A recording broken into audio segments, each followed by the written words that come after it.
বন্ধুরা, তো আমাদের কল্যাণী সেন্ট্রাল পার্কের মাঠে শুরু হয়ে গেছে বই মেলা। তো সেদিন চলে গিয়েছিলাম সেই বই মেলাতে।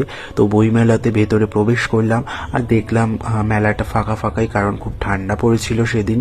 তো আমরা মেলাটা ঘুরে দেখছিলাম, তারপরে ভেতরে ঢুকলাম। তারপরে এই যে ছিল আমার সাথে আমার বান্ধবী সায়নী, আর আমরা দুজনে হাঁটতে হাঁটতে এগিয়ে গেলাম। তো এখানে একটা মানে ভাবনা মঞ্চ করেছে জন্মশতবর্ষ উপলক্ষে ঋত্বিক ঘটকের।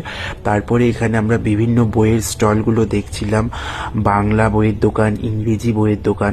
তো এখানে বাংলা বইয়ের দোকানে বিভিন্ন সাহিত্যের বই, গল্পের বই, ছোটদের গোয়েন্দার বই, ভূতের বই, বিভিন্ন রকমের বই ছিল। এখানে ছবির এক্সিবিশনও ছিল, বেশ সুন্দর সুন্দর ছবি ছিল। এখানে দেখো কি সুন্দর গাছ লাগানোর ফুলদানিগুলোও ছিল, বেশ সুন্দর সুন্দর।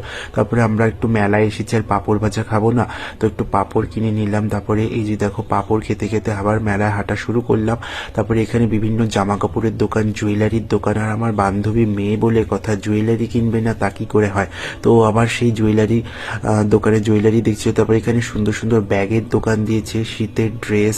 তারপরে এখানে বিভিন্ন সালোয়ার এর দোকান। আর এখানে এই চুড়িগুলো আমার খুব ভালো লেগেছে। আমার ছোটবেলা থেকেই বরাবর মেয়েদের কাচের চুড়ি খুব ভালো লাগে, মেয়েদের হাতে কাচের চুড়ি পরলে। আর এখানে বিভিন্ন রকমের ফুলের দোকান, আরও অনেক কিছু দোকানও ছিল। এখানে ছোটদের জন্য বিভিন্ন নাগরদোলনা ছিল। তারপরে এখানে কৃষ্ণনগরের নলেন গুড়ের সন্দেশ, পিঠে, তারপরে কেক ছিল। তো আমি একটা রসমালাই নিয়েছিলাম আর সন্দেশও নিয়েছিলাম, কেক নিয়েছিলাম, খুব ভালো ছিল খেতে।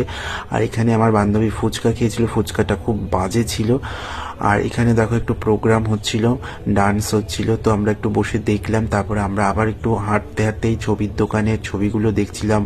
তারপরে এখানে ড্রাই ফ্রুটস ছিল, সেগুলো একটু দেখলাম। তারপরে এখানে দেখো ফুলদানিতে ফুলগুলো ছিল, খুব ভালো লাগছে। তারপরে আমরা ওখান থেকে মেলা থেকে বেরিয়ে পড়লাম বাড়ির উদ্দেশ্যে।